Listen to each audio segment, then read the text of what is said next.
વર્ષમાં માત્ર એક જ વાર આવતી અમૂલ્ય પળ એટલે પૌષ વદ ચોથનો એ પાવન દિવસ, જ્યારે સાક્ષાત બજરંગદાસ બાપા ગાદી મંદિરથી ભવ્ય રથ પર સવાર થઈને નગર યાત્રા માટે નીકળે છે।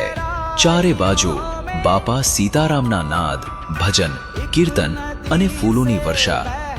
ભક્તોનો ઉત્સાહ અને શ્રદ્ધા જાણે આભને આંબતા હોય। આ નગરયાત્રા માત્ર એક પરંપરા નથી, પણ એક દિવ્ય આધ્યાત્મિક અનુભવ છે, જ્યાં બાપા સામે ચાલીને પોતાના ભક્તોને આશીર્વાદ આપે છે। તો તૈયાર થઈ જાઓ, આ વર્ષે બાપાની 49મી મહાપરિનિર્વાણ તિથિ આવી રહી છે। તારીખ 6 જાન્યુઆરી 2026 મંગળવારના રોજ બગદાણા ધામ તરફથી સૌ ભાવિક ભક્તોને બાપા સીતારામ